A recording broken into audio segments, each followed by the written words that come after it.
kalian itu ada di daerah rawan banjir.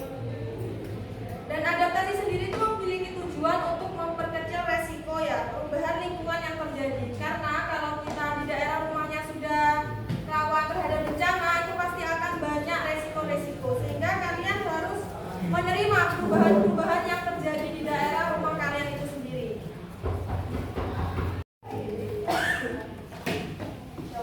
Nah, adaptasi itu perlu dilakukan untuk meningkatkan rasa kewaspadaan bila tinggal di daerah rawan bencana.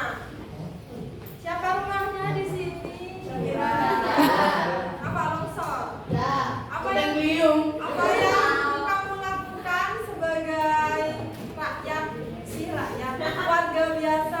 Adaptasi apa yang kamu lakukan kalau kamu udah tahu kamu tuh di rawan longsor? Biasa aja. Iya, orang nggak pantai nggak pernah. Nggak pernah. Berarti kamu nggak ikut beradaptasi ya?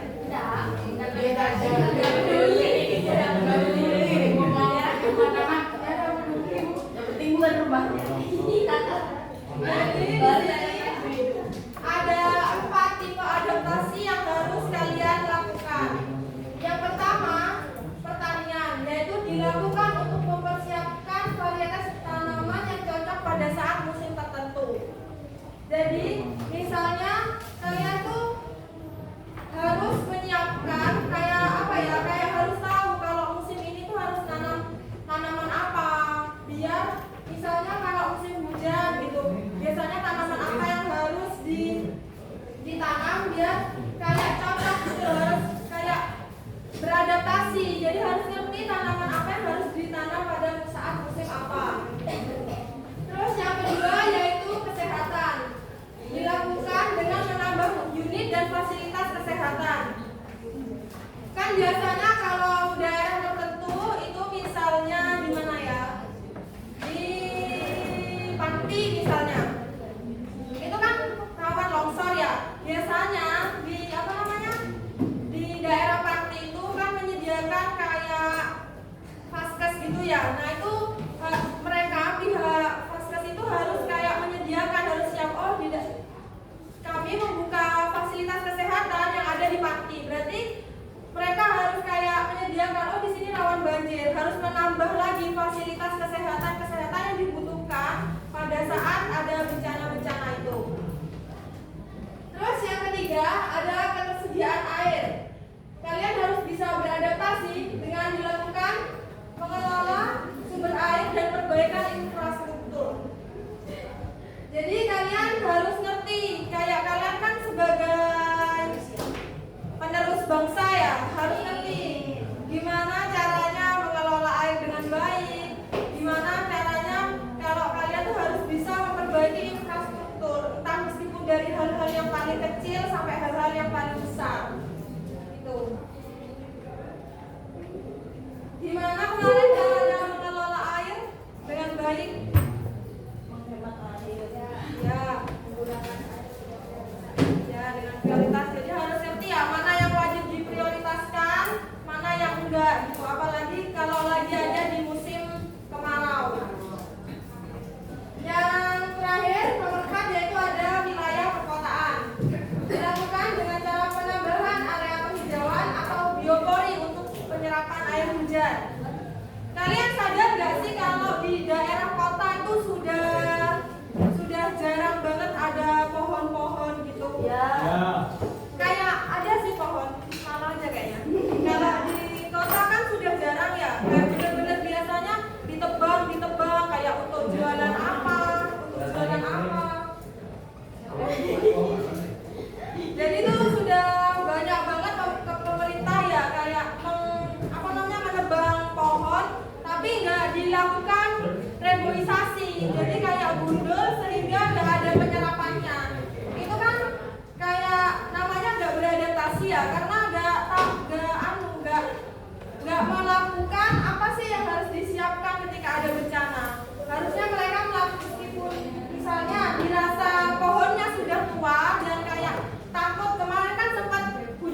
besar dan tua. Nah, sebenarnya itu nggak apa-apa ditebang, tapi karena kan ditebang itu untuk mengurangi resiko ya. Tapi seharusnya itu kayak tetap ditanam ulang gitu, biar kayak tidak kekurangan pohon, biar daya serapnya itu masih ada. Terus juga membuat biopori untuk penyerapan air hujan.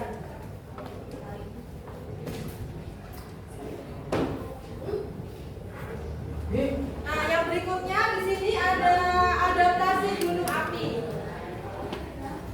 Masyarakat yang tinggal di kaki gunung berapi biasanya tuh sudah melakukan beberapa adaptasi apa aja sih biasanya yang harus dilakukan sama orang yang tinggal di kaki gunung.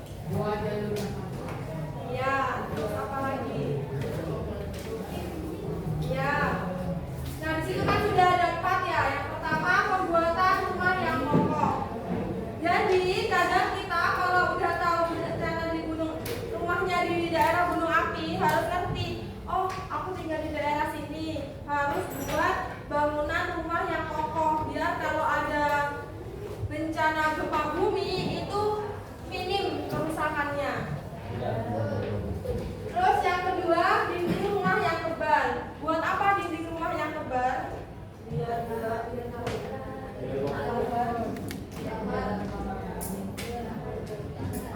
apa? Dinding rumah yang tebal buat apa? Ya, jadi sama seperti yang di atas, mengurangi resiko biar kalau terjadi gempa atau ada gunung apinya muntah itu biar mengurangi resiko. Terus yang ketiga, atap rumah yang tahan air hujan hingga hujan abu. Jadi kalian harus cari bahan buat genteng biar tahan air hujan dan hujan abu. Terus yang terakhir, menggunakan masker. Kalian kalau di sana benar-benar wajib menggunakan masker karena bakal kena penyakit apa? ISPA. Ya, betul.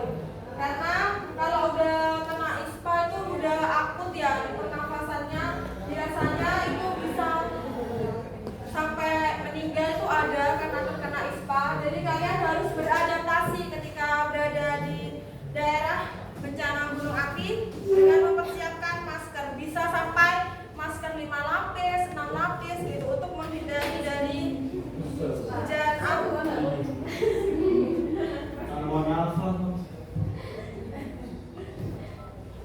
Terus di sini ada ciri-ciri gunung yang akan meletus. Yang pertama, meningkatnya suhu di kawasan sekitar. Jadi biasanya kalau gunung akan meletus, suhunya itu akan naik, akan terasa panas banget. Kayak di sini ya, panas banget ya.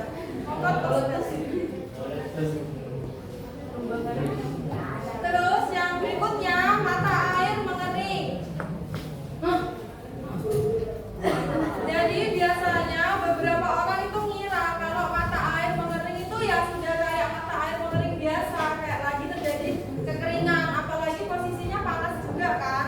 Nah, beberapa orang tuh nggak sadar kalau itu tuh juga termasuk ciri-ciri gunung meletus. Jadi kalian kalau tinggal di daerah gunung api itu ya seharusnya ngerti kan kalau udah seperti ini. Misalnya kalian nanti mau pindah ke tempat, ke rumah yang berada di daerah gunung berapi, itu harus ngerti. Misalnya tiba-tiba panas dan mata air mengering, nah itu harus siap-siap kalau itu akan gunungnya akan meletus. Yang ketiga, sering mengeluarkan suara gemuruh dan kadang disertai gempa. Nah, biasanya itu kalian pernah nggak? Nggak pernah ya? Di sini nggak pernah ada gunung api ya? Nggak ada kalau di sini. Ya di sini yang kalian tuh sampai bisa dengar gitu loh gemuruhnya.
aktivitasnya dasar kayak biasa aja.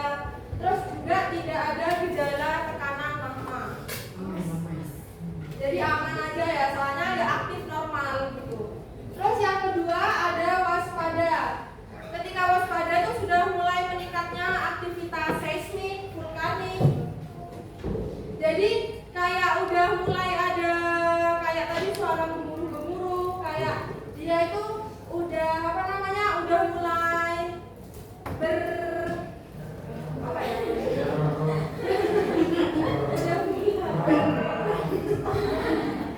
udah mulai apa ya? Udah bereaksi gitu loh. Terus juga terdapat kenaikan aktivitas di atas level normal. Biasanya yang normalnya tingkatnya ada di nomor 5 itu kayak udah naik jadi nomor berapa gitu. Terus juga terlihat perubahan visual sekitar kawah. Biasanya kayak apa di sekitar kawah kalau ya, terus apa lagi? Di sekitar kawahnya. Panas.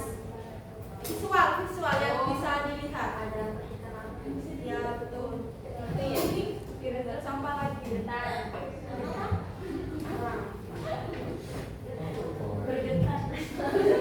Bergetar bisa dilihat apa dirasakan? Ya.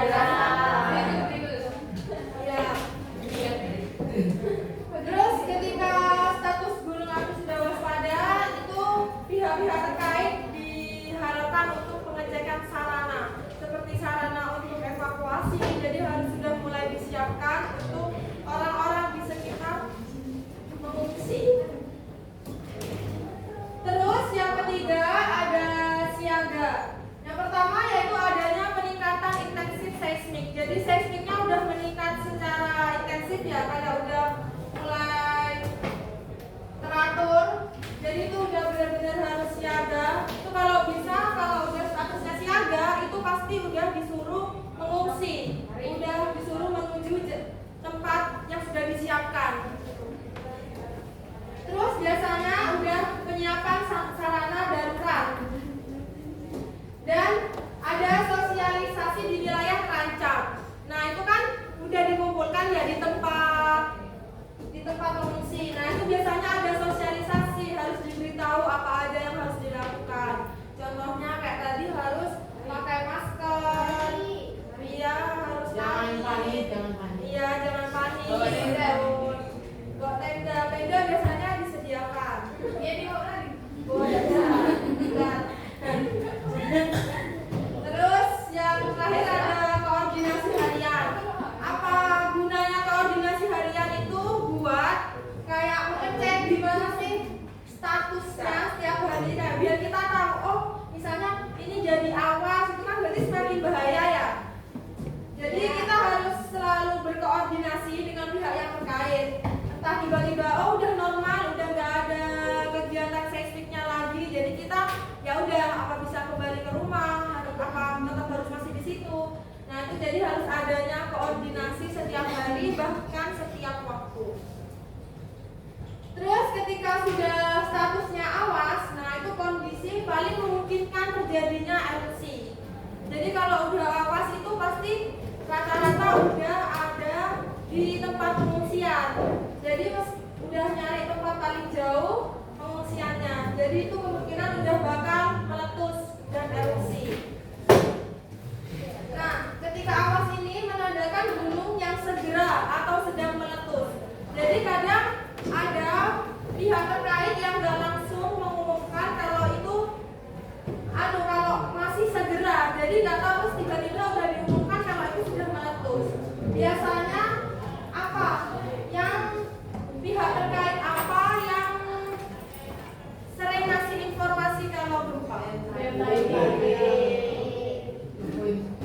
jadi biasanya BMKG itu ngasih informasi kadang udah meletus, kadang masih kayak yang mau meletus. Jadi kita harus tetap benar-benar up to date kepada itu, meskipun kalau udah tahu siaga itu harus sudah berhati-hati karena kalau sudah awas itu bisa jadi sudah meletus. Biasanya letusan pembukaan itu dimulai dengan asap dan abu, nggak langsung keluar. Ya lahannya lavanya itu nggak langsung keluar. Jadi kayak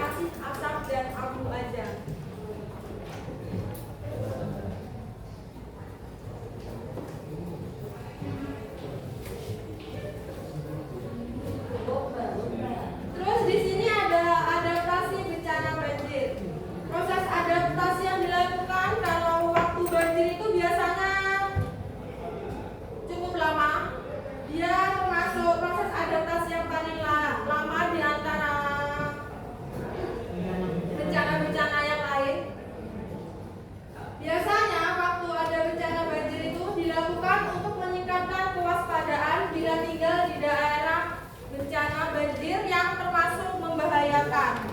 Kadang kan ada ya, kalau di Jakarta kan biasanya banjirnya itu kan sampai leher, sampai benar-benar tinggi gitu loh. Nah, jadi itu benar-benar bahaya, sehingga kalian harus bisa beradaptasi. Gimana sih caranya, dengan cara membuat rumahnya lebih tinggi gitu.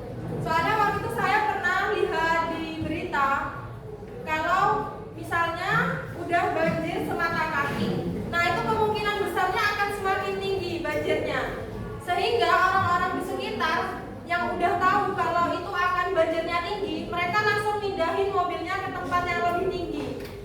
Jadi mereka udah sadar, karena mungkin mereka habis udah berpengalaman, karena pernah mungkin ngiranya cuma semata kaki, tapi ternyata tiba-tiba sampai seleher, sampai sedada. Itu kan kayak susah ya buat kayak pindahin mobil, itu kan udah nggak bisa. Jadi itu yang harus dilakukan. Terus juga misalnya pindahin barang-barang berharga, misalnya kayak rumahnya kalian nggak tingkat, itu kayak surat-surat penting, itu kan kalau basah kan udah nggak bisa diselamatin ya. Nah, di sini adaptasi yang pertama ada adaptasi aktif. Yang pertama, kita harus mengoptimalisasi SDA dalam menghadapi dinamika lingkungan. Contohnya apa?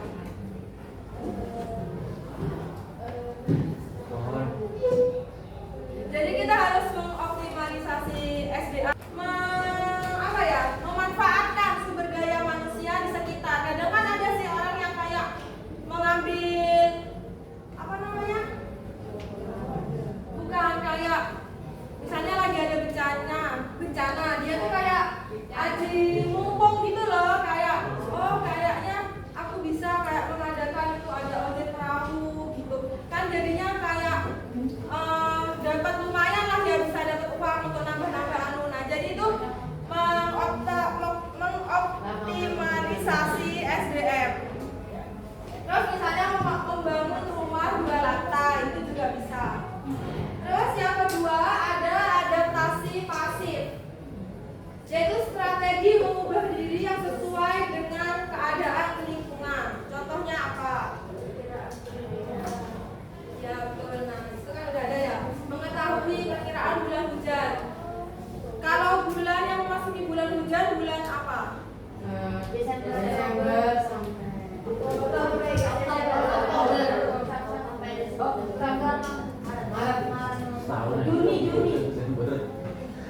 sampai Mei. Ya kan kemarin masih sempat hujan terus ya, sampai bulan April tuh masih hujan. Sekarang udah lumayan ya, meskipun kalau pagi masih mendung ya biasanya ya. Dan untungnya kalau sore udah nggak begitu sering hujan, lebih sering panas. Malam. Ya, malam juga bisa jadi. Nah ini biasanya udah pancaroba ya, kayak berubah-ubah cuacanya, musimnya.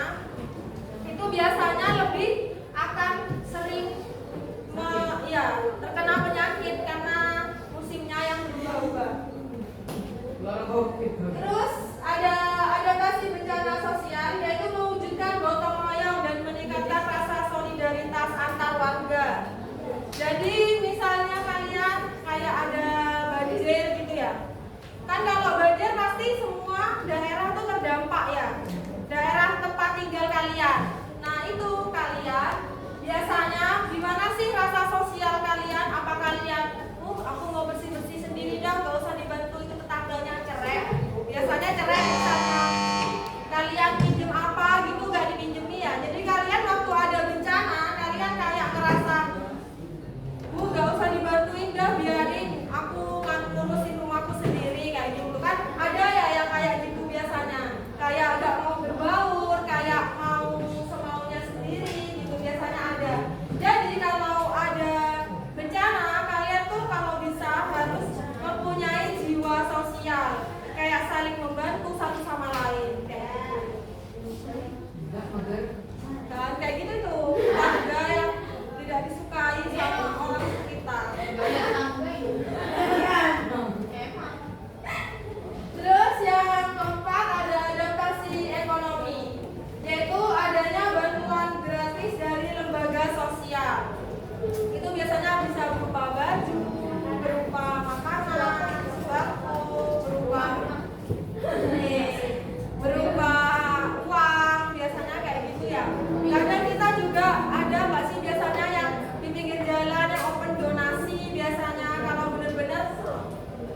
banjirnya itu sampai merusak rumah gitu loh. Dulu sempat pernah ada banjir di daerah Mangli, sampai yang seberapa itu ya, sedada kayaknya, bener-bener tinggi sampai menutup rumah.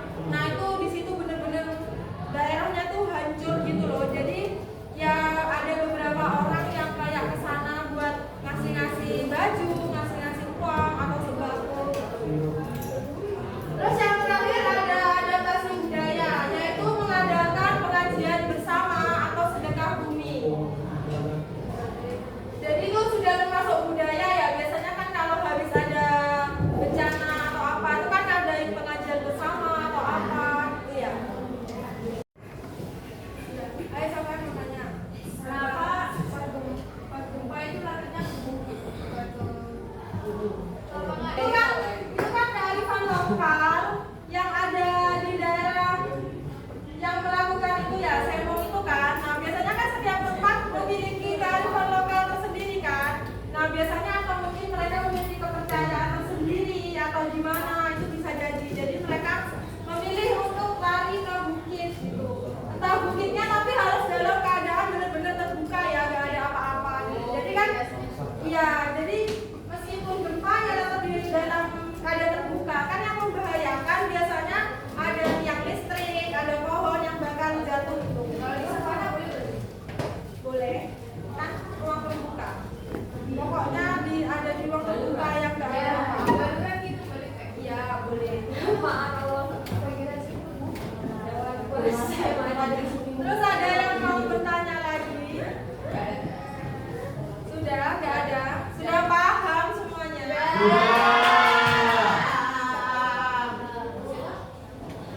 Sudah ya. Terus yang terakhir, ini ada tugas. Ini tugas terakhir. Tugas terakhir untuk nilai terakhir ya.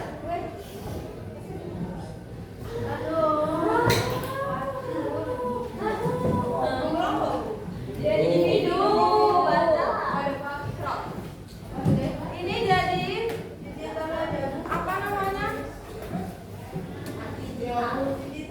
Iya digital. Bisa kalian mau buat di Canva atau di apa? Mau pakai template di Canva? Iya tapi kan tetap ada lah yang dirubah-rubah dikit. Nanti